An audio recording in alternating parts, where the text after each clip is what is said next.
Mis queridos amigos y hermanos, sean todos bienvenidos en el nombre de nuestro Señor Jesucristo a una nueva edición de este comentario a la lección de la escuela sabática, que en esta ocasión nos regala una oportunidad del cielo, maravillosa gracia de Dios que nos da la oportunidad de estudiar cuál es el mensaje de la epístola a los Hebreos.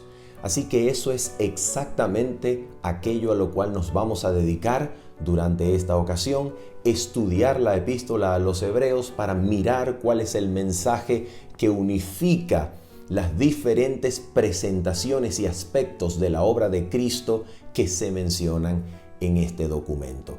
Así que antes de orar y adentrarnos al estudio de esta semana, quisiera sencillamente recordar para todos aquellos que quizás se conectan por primera vez, recordar que este repaso, comentario de la lección de la escuela sabática, tiene una versión totalmente en vivo. ¿Cuándo y qué día? Es exactamente el sábado a las 7:30 de la mañana, hora de Venezuela. Y por 1 hora y media nos extendemos totalmente en vivo con la intención de repasar, de recalcar los aspectos importantes de esta clase y así también responder en vivo preguntas e inquietudes que hayan surgido durante la semana. Así que los esperamos el sábado a través de este canal de YouTube, a través del canal de Lifestyle Conquest, también en YouTube, y a través de las páginas en Facebook, Lifestyle Conquest, Preach Manuel, Megáfono Adventista y Fundamento Adventista. Los esperamos el sábado a las 7:30 de la mañana, hora de Venezuela. Bien, vamos entonces a orar y nos dedicamos a estudiar la palabra del Señor en esta oportunidad. Oramos juntos. Padre Celestial, Padre bendito, en el nombre precioso, maravilloso de Cristo, escondidos nosotros en su perfecta justicia, Señor, en su bondad, amparados en sus promesas, nosotros pedimos en esta hora, Señor, delante de tu santo trono, en audiencia santa ante ti, Señor, nos concedas el don que prometiste, de enviar tu Santo Espíritu, Señor, para que ilumine nuestras mentes y corazones y nos guíes a la comprensión de toda verdad que es en Jesús. Te pedimos, Señor, que nuestros corazones sean transformados cuando veamos a Cristo glorificado delante de nuestros ojos, Señor. Permítenos contemplarle y ser transformados a su imagen. En el preciosísimo nombre de Cristo Jesús lo pedimos y agradecemos. Amén y amén. Bien, queridos amigos y hermanos, es necesario notar algo muy importante acerca de la presentación que de la lección de la escuela sabática ha realizado nuestro autor para este trimestre, que es el pastor Félix Hadid Cortés. Él ha mostrado en la lección de esta semana que el libro o la epístola a los Hebreos está estructurado por un mensaje que nos presenta diferentes aspectos de la obra de Cristo. Cristo como Rey, Cristo como defensor, Cristo como sumo sacerdote, Cristo como mediador de un nuevo pacto. Y en esta presentación el autor halla el mensaje central de la epístola a los Hebreos. Y esto es excelente, es una presentación extraordinaria en el sentido de que logra captar cuáles son los aspectos fundamentales de la obra de Cristo en esta lección. Sin embargo, quisiéramos nosotros hacer de este comentario un pequeño aporte a esta presentación. Y nuestro aporte, creemos, en el nombre del Señor, está en mostrar cuál es el hilo conductor o la temática que une todos estos aspectos de la obra de Cristo que nuestro autor ha presentado. ¿Cuál es el hilo conductor que une a Cristo cual Rey, a Cristo como defensor, a Cristo como sumo sacerdote, a Cristo como mediador de un nuevo pacto?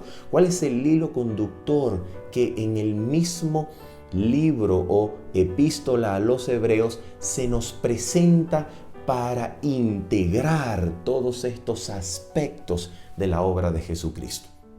Bueno, vamos entonces a mirar lo que nos dice Hebreos capítulo número 8, versículos 1 y 2, para nosotros tener del mismo libro de Hebreos el punto que el autor del libro de Hebreos, que el autor de esta epístola, el apóstol Pablo, considera que es el punto principal que él ha venido hablando y tratando en todo su discurso. Vamos a mirar entonces lo que se nos dice. Hebreos capítulo número 8, versículos 1 y 2. Mira lo que dice el texto. Ahora bien, noten esto.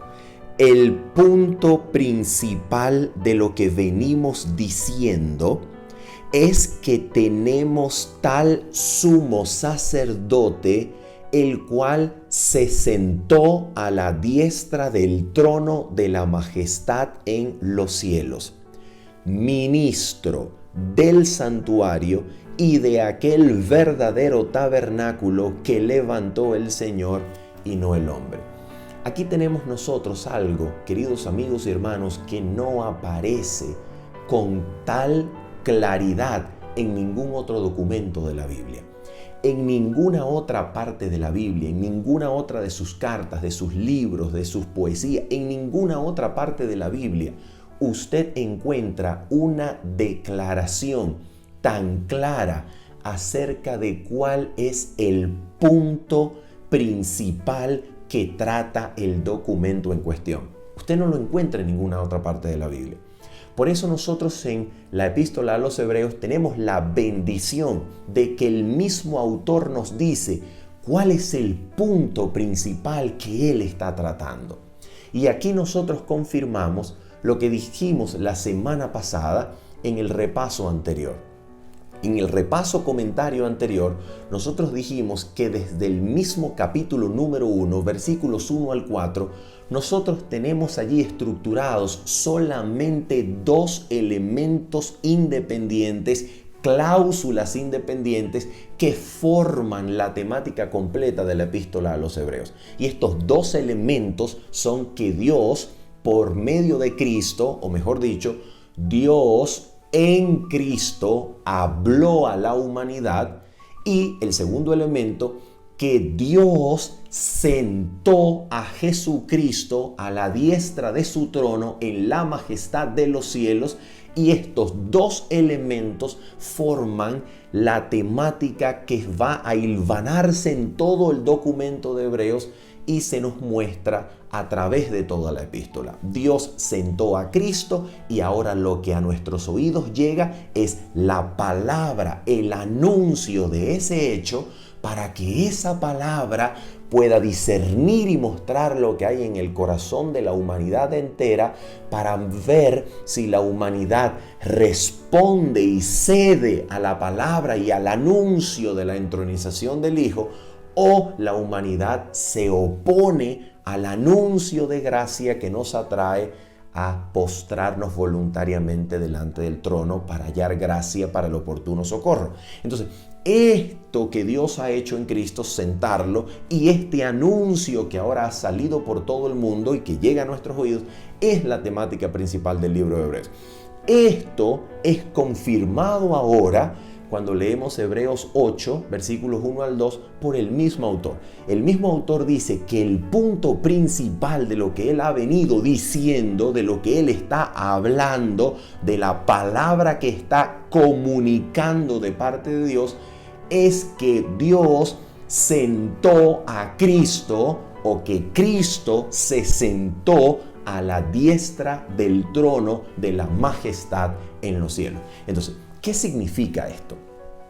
Significa que cualquier cosa que aparezca en la epístola a los Hebreos como la obra de Cristo es consecuencia de este acto divino. ¿De qué acto divino? de que Dios el Padre haya sentado a Jesucristo a su diestra. Cualquier cosa que Jesús aparezca haciendo, garantizando en el libro de Hebreos, Jesús lo hace en virtud de haber logrado ascender a la diestra del trono de la majestad de las alturas y allí sentarse para ser constituido el ministro del verdadero tabernáculo, el fiador del pacto eterno, el ministro del nuevo pacto que dispensa las bendiciones y promesas del pacto eterno que ha recibido él como heredero para dispensarlo a los hombres. Y eso es exactamente de lo que se trata el libro de Hebreos. Se trata de todo aquello que es consecuencia de que Cristo alcanzó la diestra del trono de la majestad de los cielos. Entonces, la pregunta que surge en este punto es: si el mensaje o el punto principal de la epístola a los Hebreos consiste en mostrar que Dios ha sentado a Cristo en su trono y que en ese trono Cristo se ha sentado y que todo lo que de allí viene, todo lo que depende de ese acto, todo ministerio, todo aspecto, toda fase del ministerio de Cristo depende de ese acto, la pregunta entonces que nosotros nos hacemos en este punto es la siguiente. De acuerdo con el contexto inmediato, fíjate, de acuerdo con el contexto inmediato que rodea el versículo número 1 y 2 de Hebreos capítulo 8, donde aparece el punto principal, de acuerdo con ese contexto inmediato que rodea estos versículos, ¿cuál es el punto importante de que Dios haya logrado semejante cosa en Cristo? ¿Cuál es el punto de que Cristo se sentó a la diestra del trono de Dios? ¿Qué es lo que eso ofrece a la humanidad? ¿Qué es lo que eso logra? De acuerdo al contexto inmediato, ¿qué es lo que logra que Cristo se haya sentado a la diestra del trono? ¿Qué es lo que eso logra? Mira, la única manera en la cual nosotros podemos responder esa pregunta es retrocediendo en la lectura. Si estamos en el capítulo 8, versículos 1 y 2, retroceder significaría irnos al capítulo número 7, contexto inmediato, y avanzar posteriormente unos versículos en el capítulo 8 para mirar qué es el argumento que rodea la declaración de que el punto principal es que Cristo se sentó a la diestra del trono. ¿Qué es? ¿Qué es el punto de eso? ¿Cuál es la importancia de eso? Según el contexto inmediato. Y mira cuál es el contexto. Mira esto. Fíjate esto. El último versículo del capítulo 7 ya te da una vislumbre de qué es lo que Cristo logra al sentarse en el trono. Mira lo que dice el último versículo del capítulo 7, que es el versículo 28. Dice así: porque la ley constituye sumos sacerdotes a débiles hombres, pero la palabra del juramento posterior a la ley, ¿qué palabra es esa? La palabra juró Jehová el Señor, tú eres sacerdote para siempre, según el orden de Melquisedec. Mira lo que dice, pero la palabra del juramento, dice, posterior a la ley. El verbo sería constituye. ¿Constituye a quién? Escucha. Al Hijo hecho perfecto para siempre. Nota esto. De acuerdo entonces con el contexto inmediato, lo que significa que Jesucristo se haya sentado a la diestra del trono es que el sumo sacerdote que tenemos a la diestra del trono del Padre en los cielos fue constituido un sacerdote perfecto.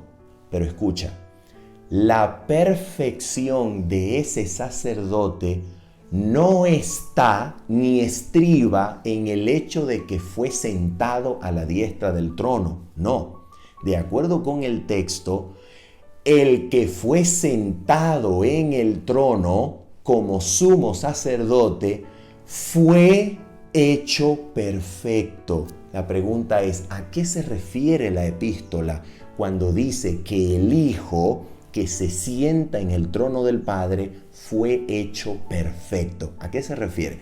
Ahora mira esto.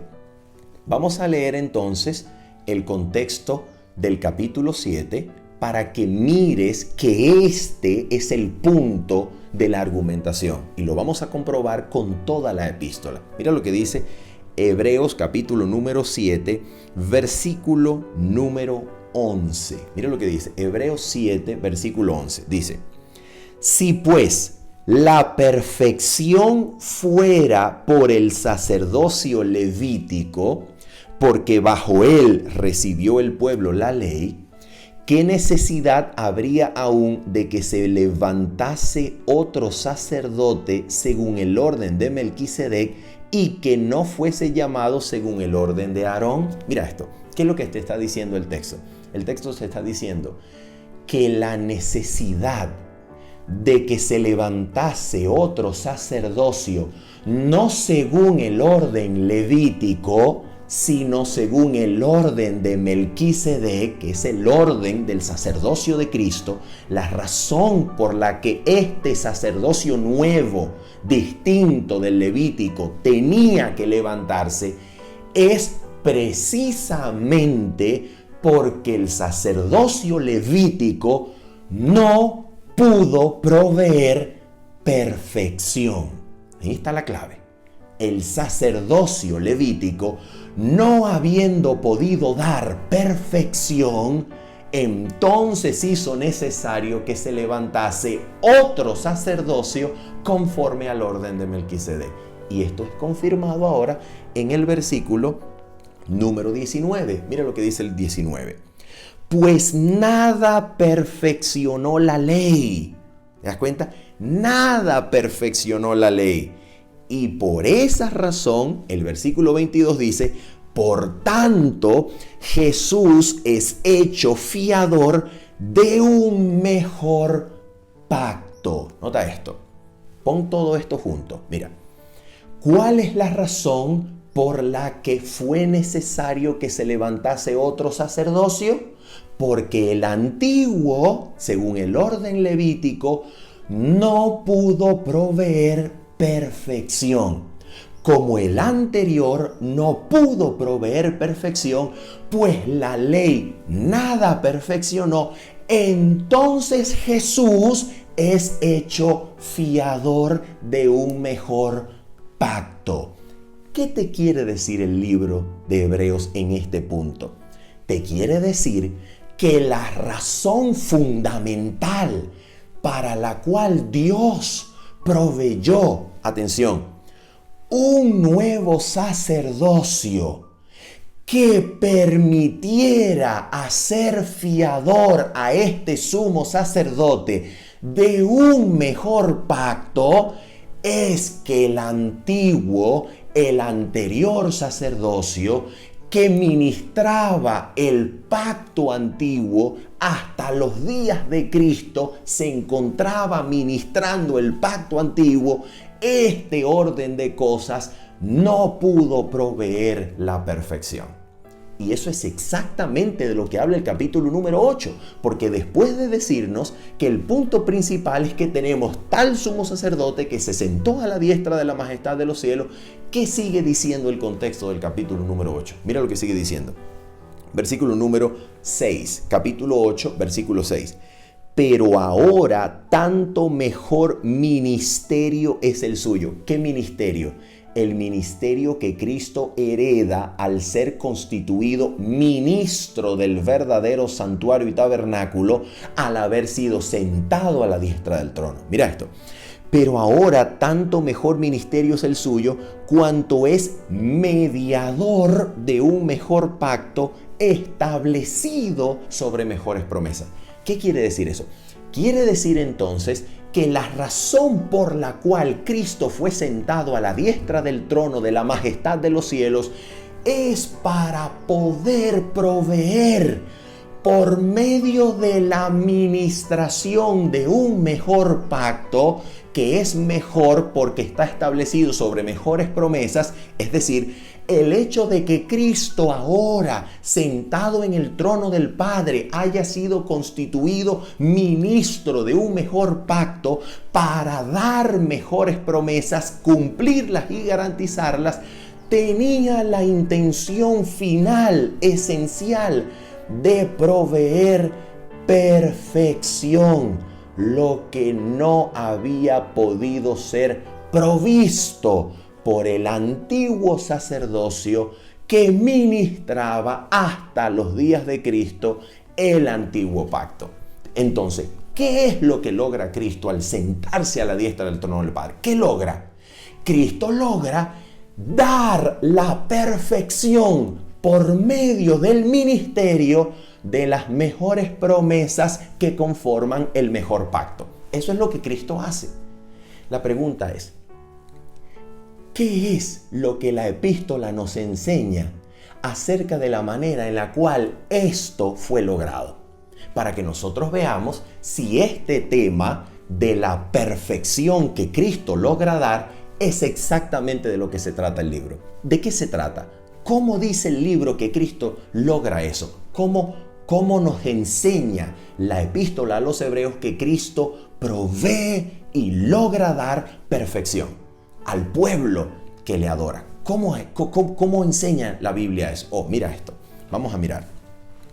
De acuerdo con el último versículo, dijimos, del capítulo número 7, que es el versículo número 28, cuando Cristo fue constituido sacerdote, fue constituido, pues fue hecho perfecto. Nota esto. Cuando fue designado sacerdote, fue designado puesto que él mismo había sido hecho perfecto.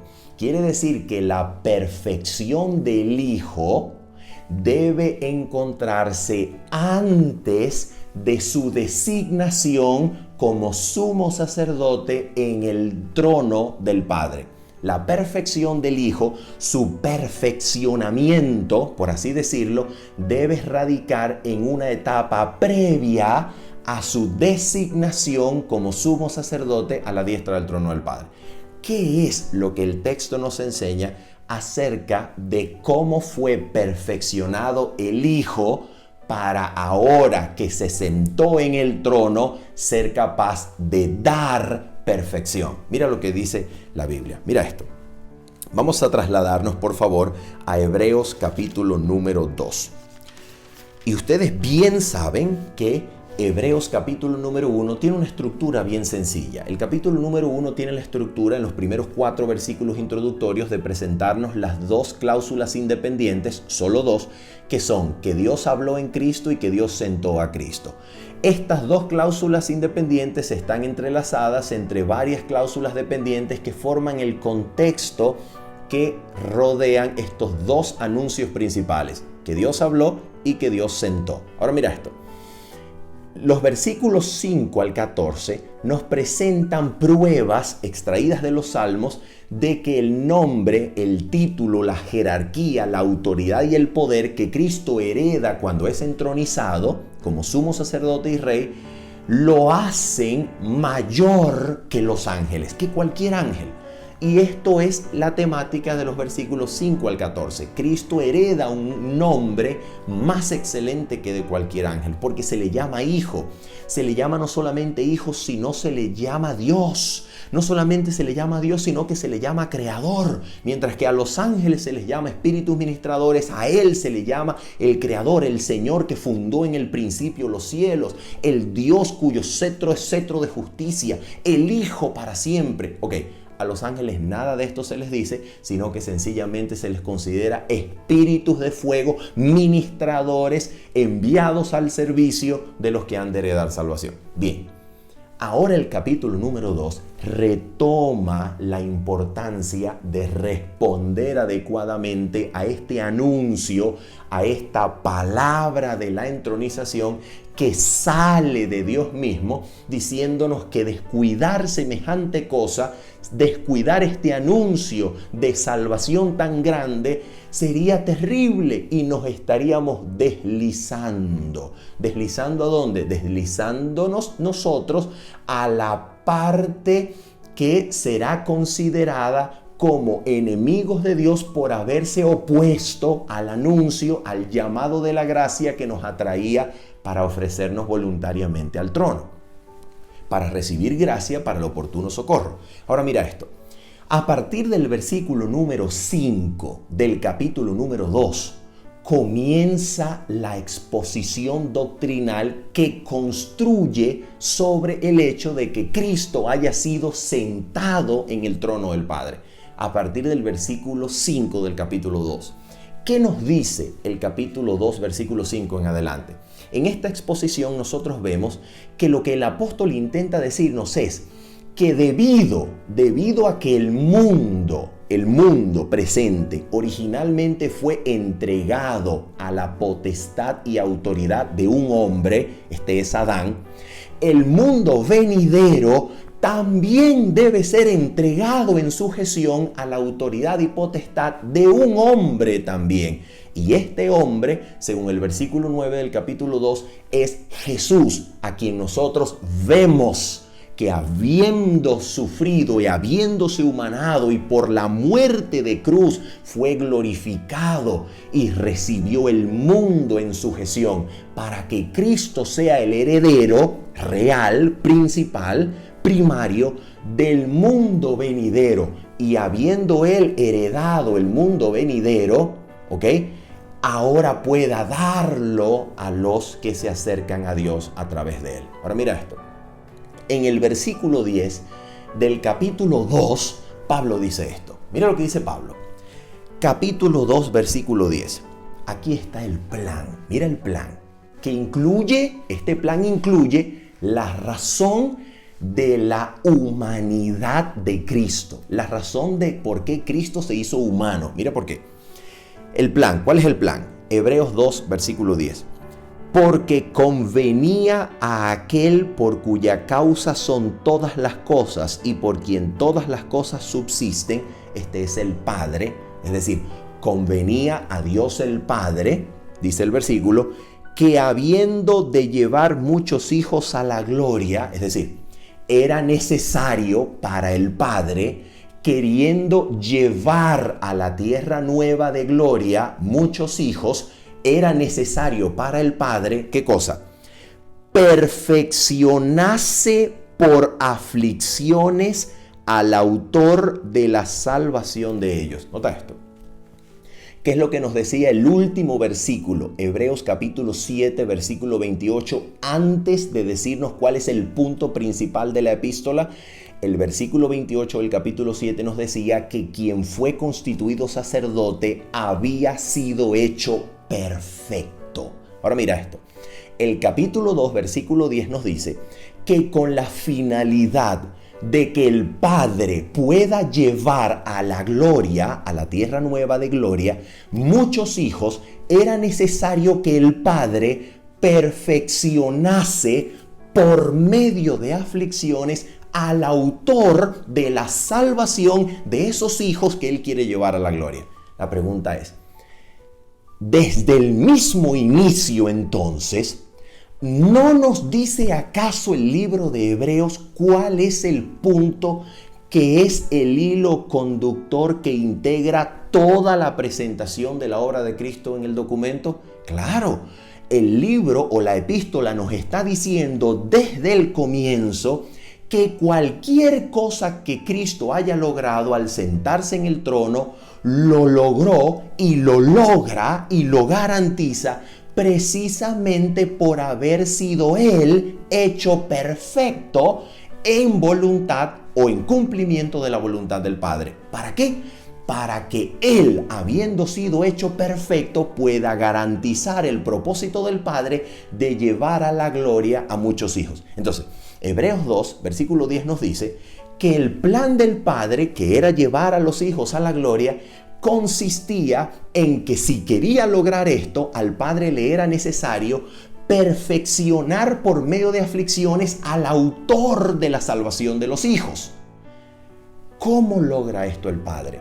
¿Cómo es que el Padre perfecciona por medio de aflicciones al Hijo? Para eso se escribe el versículo número 14. Mira lo que dice el versículo 14. Dice así: así que, por cuanto los hijos participaron de carne y sangre, él también participó de lo mismo. ¿Para qué? Para destruir por medio de la muerte al que tenía el imperio de la muerte, esto es al diablo. Mira, ¿para qué se hace carne y sangre como nosotros? Número uno, para destruir por medio de la muerte, muerte que va a sufrir como uno de nosotros. Destruye por medio de la muerte al que tenía el dominio de la muerte, es decir, al diablo. Y aquí está el segundo propósito de su humanidad. Escucha, versículo 15. Y librar, nota, primer propósito de su humanidad, gustar la muerte a fin de destruir al que tenía el imperio de la muerte. Número 2, segundo propósito de su humanidad, librar, versículo 15, a todos los que por el temor de la muerte estaban durante toda la vida sujetos a servidumbre. El segundo propósito de su humanidad es librar ahora a los que por el temor de la muerte estaban sometidos a esclavitud. ¿A qué esclavitud estaban sometidos aquellos a quienes Él viene a librar por causa del temor de la muerte? Mira cuál es la esclavitud. Versículo número 17 y 18. Por lo cual debía ser en todo semejante a sus hermanos. Para eso se hace humano. ¿Para qué? Para venir a ser misericordioso y fiel sumo sacerdote en lo que a Dios se refiere, para expiar los pecados del pueblo. ¿Y cómo lo hace? Pues en cuanto Él mismo padeció. Fíjate, ¿quién es aquel que puede padecer? El que puede padecer es exactamente el mismo que el Padre ha de perfeccionar por medio de aflicciones. Y las aflicciones que va a padecer, las va a padecer para poder cumplir el propósito del Padre de llevar a la gloria a muchos hijos. Así que va a padecer aflicciones para ser perfeccionado. ¿Y en qué consistirá esa perfección que lo habilita como sumo sacerdote? Miren lo que consiste. Pues en cuanto Él mismo padeció siendo tentado, es poderoso para socorrer a los que son tentados. Entonces, el sumo sacerdote que tenemos en el trono se hizo humano para ser perfeccionado por medio de aflicciones, para que a través del padecimiento de eso que padeció, sea hecho poderoso para socorrer a aquellos que ahora encuentran gracia en el trono donde Él se sentó. De eso se trata todo. Ahora mira esto. ¿Cómo fue hecho perfecto? De acuerdo al libro. Bueno, el libro no lo responde en el capítulo 3 ni en el capítulo 4, lo responde en el 5. En el 5, el autor retoma la idea y nos dice esto en el versículo número 7. Hebreos capítulo 5, versículo 7. Y Cristo, en los días de su carne, humanidad, en los días en la cual se hizo carne y sangre como uno de nosotros, dice, y Cristo, en los días de su carne, ofreciendo ruegos y súplicas con gran clamor y lágrimas, está sufriendo aflicción para ser perfeccionado. Escucha, ofreciendo ruegos y súplicas con gran clamor y lágrimas al que le podía librar de la muerte. Escucha, fue huido a causa de su temor reverente. Entonces, ¿para qué ofrecía ruegos y súplicas con gran clamor y lágrimas en el Getsemaní? ¿Para qué lo hacía? Para que Dios el Padre lo librara de la muerte. En otras palabras, Él quiso librarse de la muerte. Como los cristianos de Hebreos, como la audiencia de Hebreos está en peligro de renunciar a la fe cristiana con la finalidad de evitar la muerte que sus perseguidores judíos y romanos quieren darle. ¿Te das cuenta? Entonces, el autor nos dice que Cristo también ofreció ruegos y súplicas al que le podía librar de la muerte y fue oído a causa de su temor reverente, pero a pesar de haber sido oído, ¿qué hizo Jesús? ¿Recuerdas el Getsemaní? En el Getsemaní Jesús dice, Padre mío, te ruego si es posible que pases de mí esta copa, pero no se haga como yo quiero. Señor, yo quiero librarme, Padre mío, pero no se haga lo que yo quiero, sino lo que tú. Así que en el Getsemaní, Cristo, a pesar de querer ser librado de la muerte, Cristo somete su voluntad a la voluntad del Padre. Y cuando somete su voluntad a la voluntad del Padre, ¿qué sucede? Allí dice el texto, versículo 8, y aunque era hijo, por lo que padeció, aprendió la obediencia. Cristo, al sujetar su voluntad a la voluntad del Padre, a pesar de querer él ser librado de la muerte, Cristo aprende la obediencia. Y cuando aprende la obediencia como humano, en carne, ¿qué dice el texto? Versículo número 9. Y habiendo sido perfeccionado, vino a ser autor de eterna salvación para todos los que le obedecen. Cristo aprendió la obediencia. ¿Y en qué consistió eso? Consistió en someter su voluntad, que quería ser librado de la muerte, a la voluntad del Padre, con la cual había previamente acordado para cumplir en la cruz el pacto eterno. Y al someter su voluntad a la del Padre, a pesar de ser tentado y padecer, en eso aprendió la obediencia. Y al aprender la obediencia como hombre, es constituido perfecto para salvar a los que por él se acercan a Dios. ¡Oh! ¿De eso se trata la epístola? ¡Oh, sí! Y ya vamos a mirar, porque en el siguiente capítulo, en el capítulo número 6, mira lo que nos dice el apóstol. El apóstol nos dice, capítulo número 6, versículo número 1 en adelante, dice: por tanto, dejando ya los rudimentos de la doctrina de Cristo. La palabra rudimentos quiere decir aspectos, puntos elementales, como si el apóstol dijera, vamos ya a dejar de lado el ABC del cristianismo para profundizar. Vamos a dejar de lado los elementos básicos introductorios de la doctrina cristiana y vamos a profundizar. ¿Y cómo lo dice? Mira cómo lo dice. Por tanto, dejando ya los rudimentos de la doctrina de Cristo, vamos adelante. ¿A dónde? ¿A dónde nos lleva el avance en la doctrina? ¿A dónde nos lleva? Vamos adelante a la perfección. ¡Oh! De eso trata su libro. De eso trata su libro, señores. El documento que conocemos como la epístola del apóstol Pablo a los Hebreos trata de mostrarnos la manera en la cual en los días de su humanidad Cristo fue perfeccionado para mostrárnoslo ahora como heredero del trono del Padre, para darnos lo que Él consiguió en los días de su humanidad. ¿Qué consiguió? Fue hecho perfeccionado. ¿Y en qué consistió eso? Que aprendió a someter su voluntad a la voluntad del Padre a pesar de la muerte. Y habiendo sido hecho perfecto, ahora es constituido sumo sacerdote para ser capaz de ofrecer perfección a los que se acercan al trono siendo atraídos por su gracia. De eso se trata todo el libro. De eso se trata toda la epístola. Oh, y vamos a mirar entonces si seguimos avanzando a la perfección, ¿a dónde llegamos?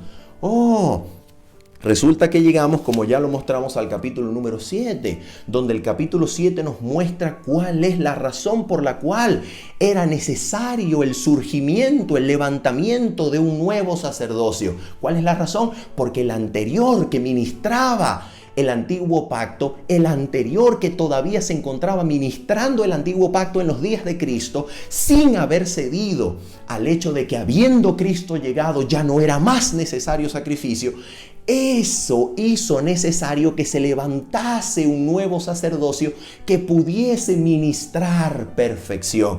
¿Y qué es lo que nos dice ahora? Porque ya vimos eso en el capítulo 7 y ahora vimos eso en el capítulo 8.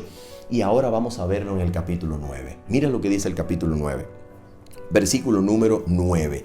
Hebreos capítulo 9, versículo número 9. Hablando acerca de la forma en la cual el tabernáculo terrenal estaba estructurado y los órdenes de culto en el tabernáculo terrenal, dice el versículo 9 del capítulo 9 de Hebreos lo siguiente. lo cual es símbolo para el tiempo presente, según el cual se presentan ofrendas y sacrificios. Fíjate, se presentaban todavía en los días del apóstol ofrendas y sacrificios. Dice, ofrendas y sacrificios que no pueden hacer perfecto en cuanto a la conciencia al que practica ese culto. Así que el capítulo 9, versículo 9 de Hebreos te dice en qué cosa fue lo que falló el ministerio del santuario terrenal, que al seguir ofreciéndolo en los días de Cristo, los sacrificios que se ofrecían en ese lugar, habiendo Cristo ya llegado, todo ese ministerio ahora se convierte en la administración de los términos del antiguo pacto, porque los oyentes han rechazado la verdad de que la sangre de Cristo ha hecho innecesario continuar con esos sacrificios. Como los oyentes han rechazado esa verdad, entonces ahora permanecen acercándose a un culto que no puede ministrar sino nada más purificación de carne, pero no puede hacer perfecto en cuanto a la conciencia al que practica ese culto. Y ahora, por contraste, ¿qué es lo que ofrece el ministerio de Jesucristo? ¿Qué ofrece la sangre de Cristo? Porque si aquella sangre no podía ser perfecto en cuanto a la conciencia al que practicaba ese culto, ¿qué es lo que la sangre de Cristo sí puede hacer por aquel que se acerca por medio de él a Dios? ¿Qué es lo que hace la sangre de Cristo? Mira lo que hace. Dice versículos 13 y 14. Porque si la sangre de los toros y de los machos cabríos y las cenizas de la becerra rociadas a los inmundos santifican para la purificación de la carne, cuánto más, versículo 14, cuánto más la sangre de Cristo, el cual mediante el Espíritu eterno se ofreció a sí mismo sin mancha a Dios.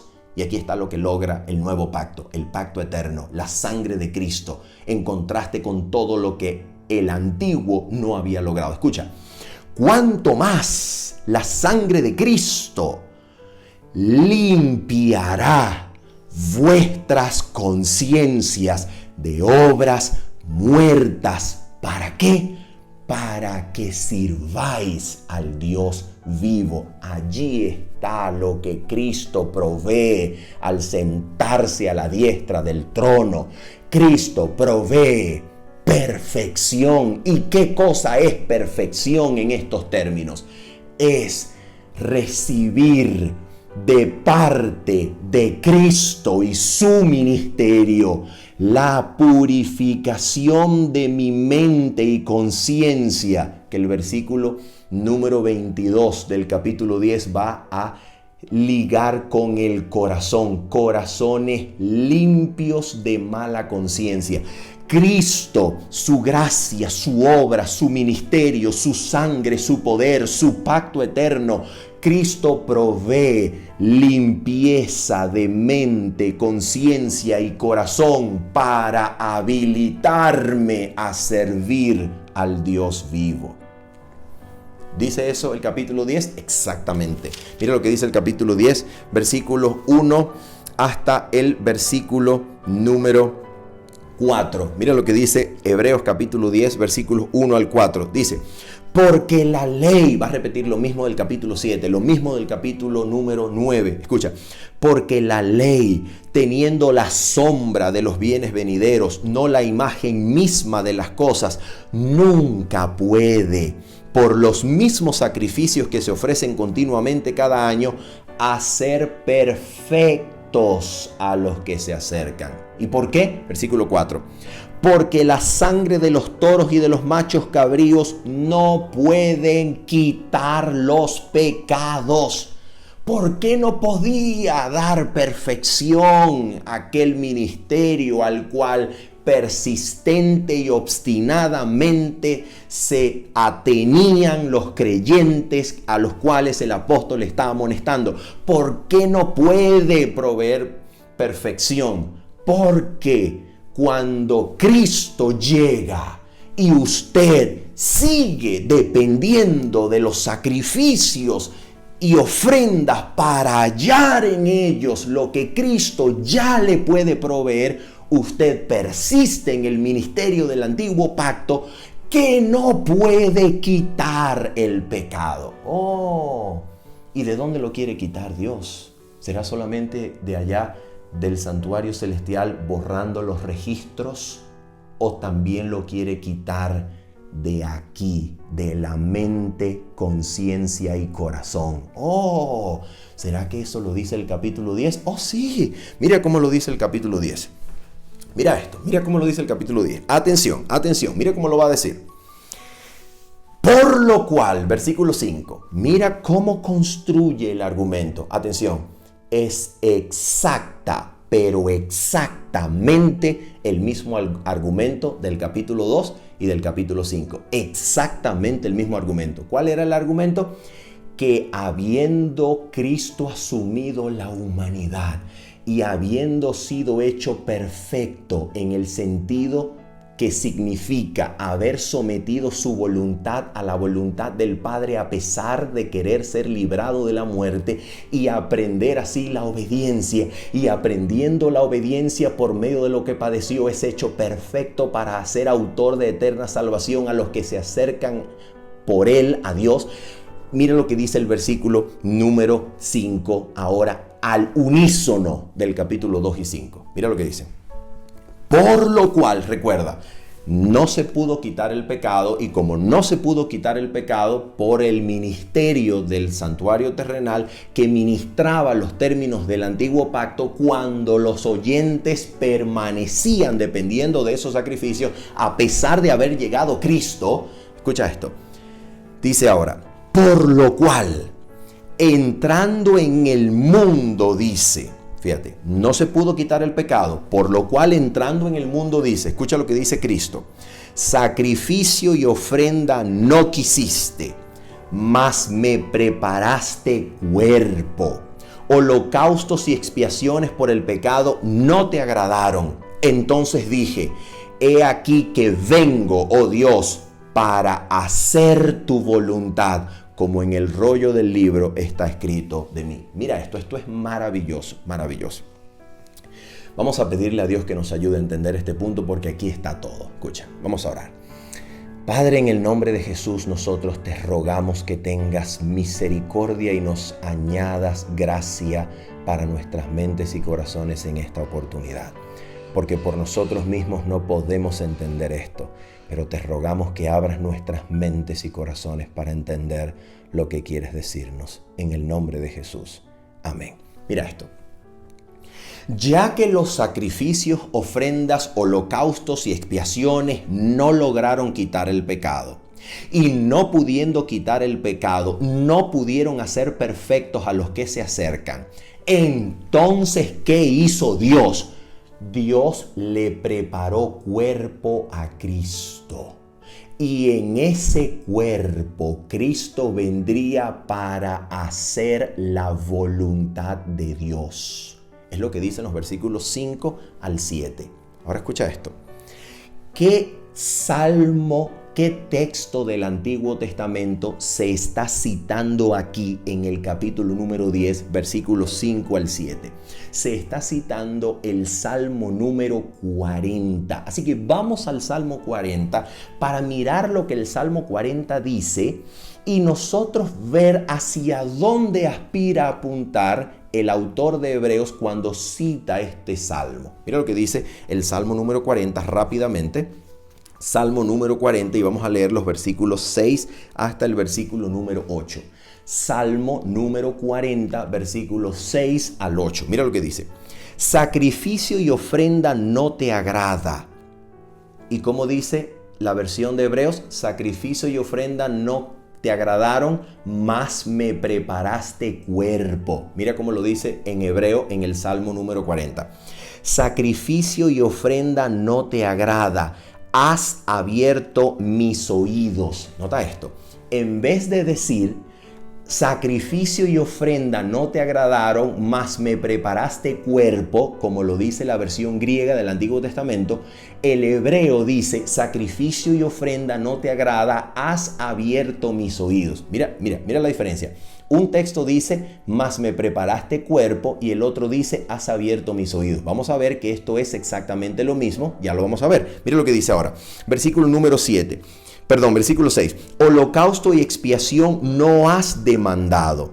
Entonces dije, he aquí vengo, en el rollo del libro está escrito de mí. El hacer tu voluntad, Dios mío, me ha agradado, y tu ley está en medio de mi corazón. Mira que estos versículos donde dice, el hacer tu voluntad, Dios mío, me ha agradado, hasta aquí se cita, fíjate, el Hebreos capítulo número 10 cita hasta donde dice, en el rollo del libro está escrito de mí. Eso es lo que cita el libro de Hebreos. Pero el autor del Salmo sigue diciendo en adelante, el hacer tu voluntad, Dios mío, me ha agradado, y tu ley está en medio de mi corazón. Ahora mira esto. Hebreos entonces, cuando cita este Salmo, ¿a dónde quiere apuntar?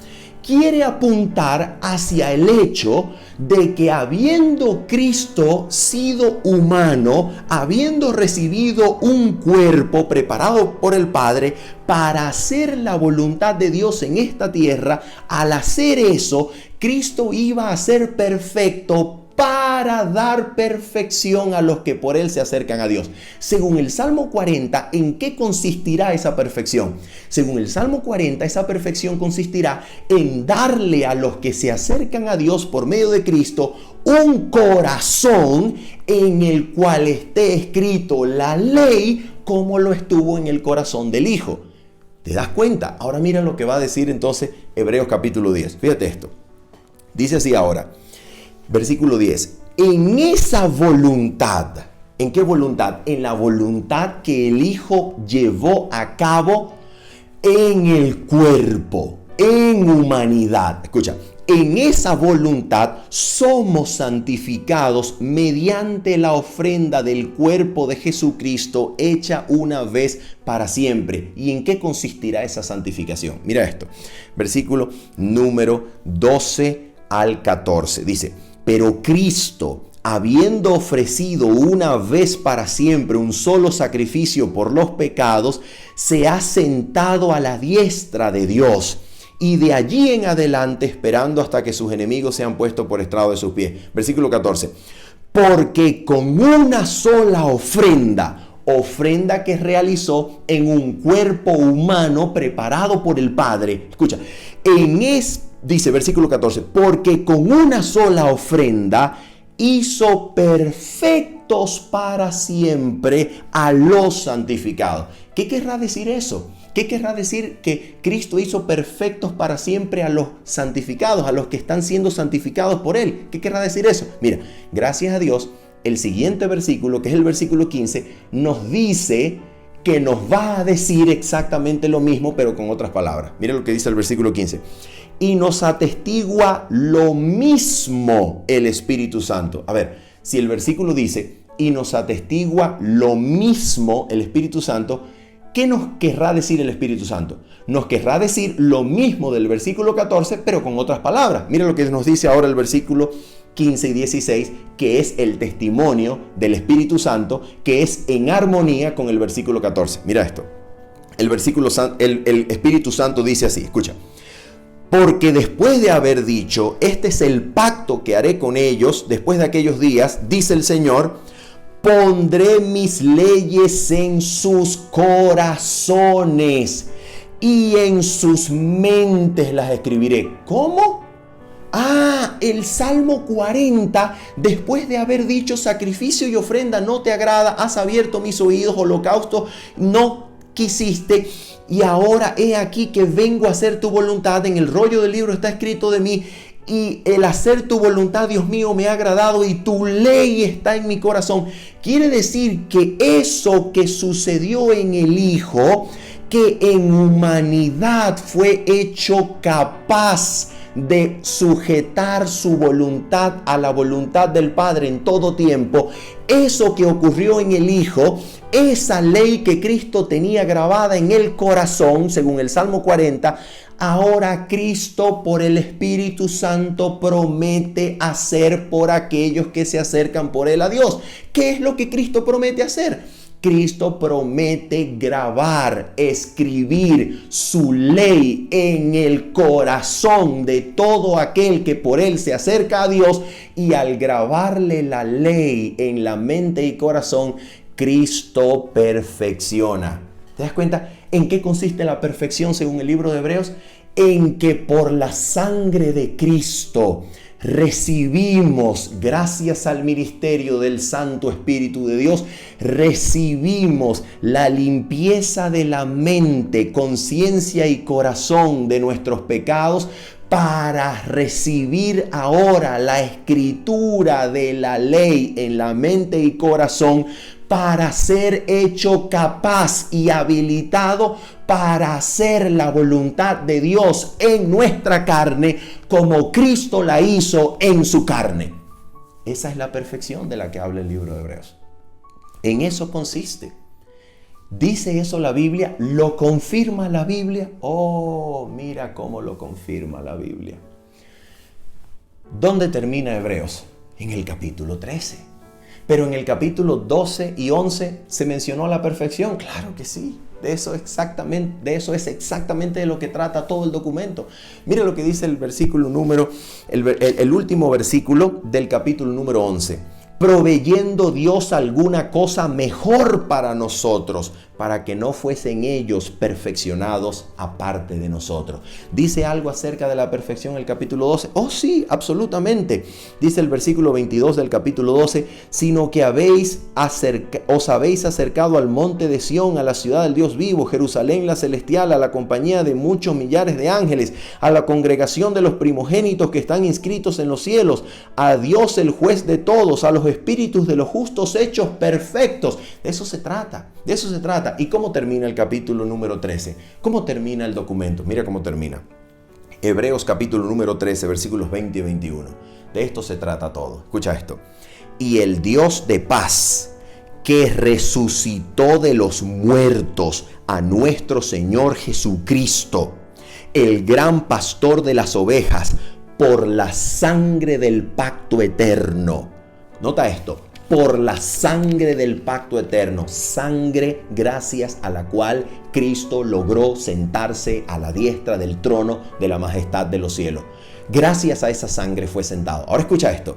Por la sangre del pacto eterno os haga aptos. La palabra griega es catartizo. Os haga perfectos, os haga completos, os haga capaces, os haga adecuados, os haga habilitados. ¿Para qué?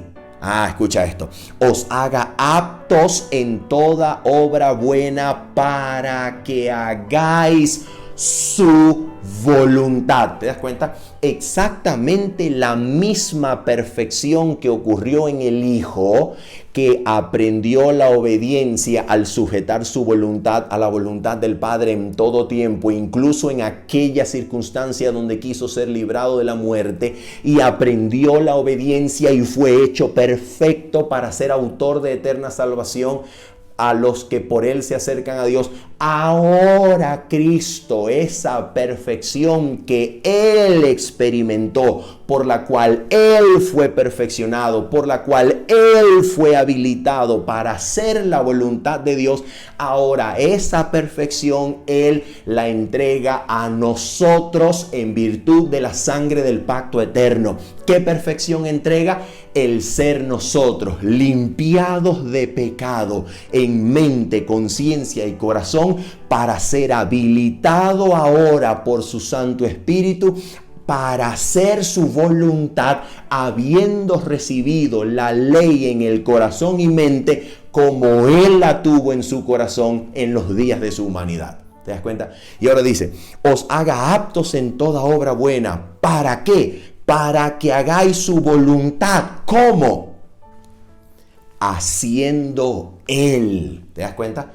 el mismo que fue perfeccionado en los días de su humanidad, ahora viene a vivir en nosotros y la hace Él en nosotros, en nuestra carne, como Él lo logró en la suya. Ahora lo hace en nosotros, ¿cómo?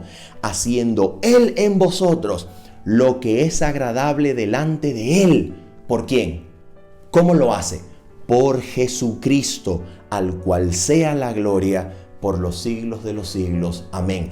Ahora ese Cristo que fue perfeccionado y logró hacer la voluntad del Padre en todo tiempo, a pesar de los peligros de la muerte, ese Cristo mismo que fue perfeccionado, ahora sentado en el trono, hace posible, provee que yo ahora los reciba a Él, para que Él haga la voluntad agradable de su Padre en mí, porque Él fue capaz en los días de su humanidad, ahora es capaz de darme su poder, de darme su vida, de darme su presencia en mi vida, para que Él haga la voluntad del Padre en mí y así me habilite por medio de la ley que queda grabada en mi mente y mi corazón, me habilite para hacer la voluntad del Padre por su vida en mí.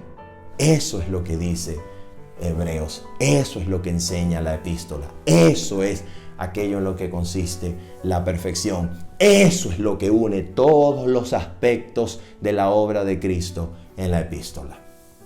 Habiendo dicho esto, y esperando que la gracia de Dios en Cristo haya sido magnificada para que usted, su hogar y su familia hayan podido crecer en la gracia de nuestro Señor Jesucristo, se despide de ustedes su servidor Manuel Ospino, diciéndoles: nos vemos el sábado, 7:30 de la mañana, hora de Venezuela. Bendiciones.